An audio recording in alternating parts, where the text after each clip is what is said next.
Getting ready for my next fight. And I want to wish a happy 28th to my favorite prostate. Signed, sealed, and delivered. The boxing world has finally received the blockbuster showdown fans have been demanding. Jaron Boots, Ennis and Xander Zayas are officially on a collision course for June 27th at Brooklyn's Barclays Center, setting the stage for one of the most fascinating matchups of the year. The announcement instantly sent shockwaves throughout the sport, with debates erupting over who holds the advantage. Boots wasted no time making his feeling great, man. About to be a two-time weight division unified champ. Man, I'm snapping my legacy, man. It's only up, man. I'm about to show the world I'm the best in the world. I'm gonna continue to keep showing the world I'm the best in the world. Like this boxing game mine. Straight like this. Even veteran analyst Max Kellerman finds himself conflicted when evaluating the matchup. On one hand stands Ennis, a fighter widely regarded as one of the most naturally gifted athletes. And Boots has just looked more special athletically to me than Xander throughout their careers, right?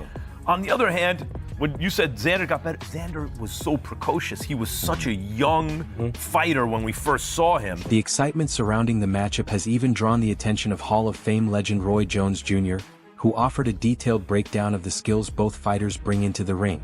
Jones emphasized that this isn't a fight that can be judged by records or statistics. He has a good enough foundation to do anything necessary at the time that it calls for it. So if it calls for throwing a leap in the hook, he can do that. If it calls for throwing an overhand right, he can do that. If it calls for putting his hands down and setting you up to hit you, he can do that. That's what the great ones like myself were able to do. We are able to adapt on the spot, and it's because of having a great foundation. If you don't have a great foundation, you can't do that. So all this stuff about talent, no. Talent is more like Prince Nassim Hamed. He can bang you, but use his head to get away. None of that was natural. None of that was fundamental. That's why when he met fundamental fighters, he had a little bit harder time. What we do is fundamentally inclined. It's not just talent. It's not just luck. It's not just going through. While praising both fighters, Roy Jones Jr. also raised important questions about the challenge facing the younger man.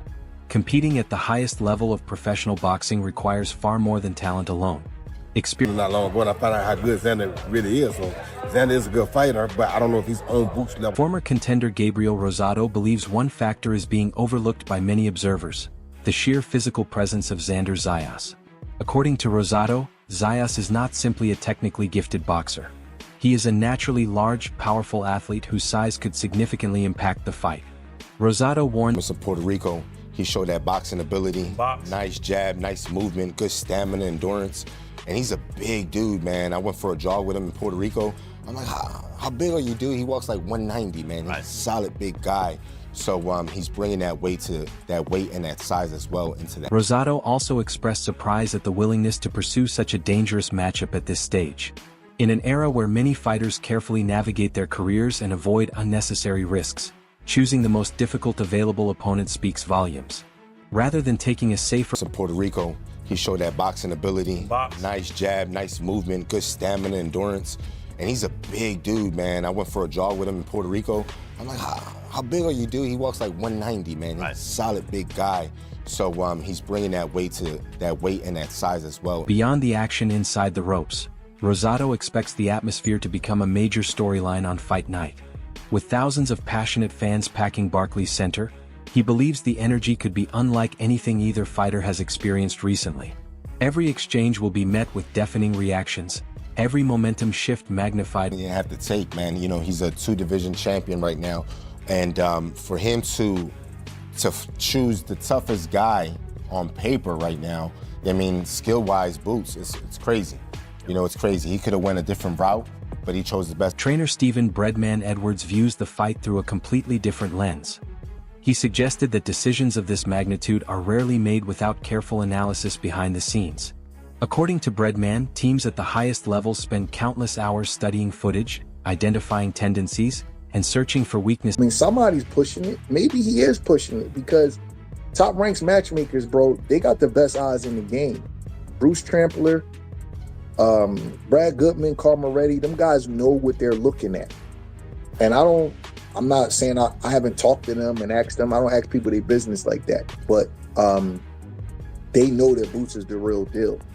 So maybe Xander himself is like, I can beat him. And maybe the money is so good you can't turn it down. Breadman also pointed toward the business side of boxing, suggesting that financial realities may have played a role in bringing the fight together. Sometimes opportunities become impossible to ignore regardless of the risks attached. When enough money, exposure, and career momentum... If you see Boots get a kid that moves a lot, 5'10", 5'11" in his camp, all right, you know he fighting Xander. Just gotta just watch and see. And I'm not saying the fight's not happening, I'm just saying you just don't know with all the stuff that goes on behind the scenes. But maybe the deal was so sweet. Xander said, man, I'm fighting him, man. I don't want to do this when I'm 30, 35, 40. I want my money now. Perhaps the most interesting perspective offered by Breadman concerns perception itself. While much of the boxing world views Boots Ennis as the established favorite and one of the sport's most feared fighters, the dynamic changes when viewed from the opposite side. He pointed out that the young confident kid, Xander has 2 belts. Boots don't have any at 154. Xander might say, y'all may think he all that, but I don't. That's how a fighter is supposed to think. And I respect it. It's up to Boots to prove to him that he is. I want to give a lot of credit to Xander Zayas. You know, Xander Zayas, a young guy, he wanted this fight. He called for the fight, and he made it happen quick after the Virgil Ortiz-Boots fight fell apart. So fair play to Xander. He has a lot of confidence in himself, even though he's going to be the underdog. And you're right, Boots hasn't proven anything yet. Not his fault, but he hasn't fought anyone. He looks special. Now we're going to find out if he's special in that fight. And there's a reason why there's so much hype around Boots. He's an incredible athlete. He has a great jab. He can box. He's in good fights. He has power. But Xander Zayas at 23 is definitely an improving fighter. And like you said, Gabe, he's an economic engine, right? He could be fighting in Puerto Rico. He just sold out in January. He could fight in New York. He's going to probably have the bigger fan support here. Yeah. And I think this is a great business move for Xander, too. He's going to get a career-high payday. And like you said, 190 he walks around at. He hasn't had much more time at 154. Yeah. And also I'm thinking about is if you really watch Boots, Boots does look special all the time. But there's cases where he gets hit a lot. And you're like, man, for you to be so good and so special, why are you getting hit from some of these lower class fighters? So Xander might have seen that. So you know what? Yeah, I know Boots is special. I know he's really, really good, etc. But I see things in this game where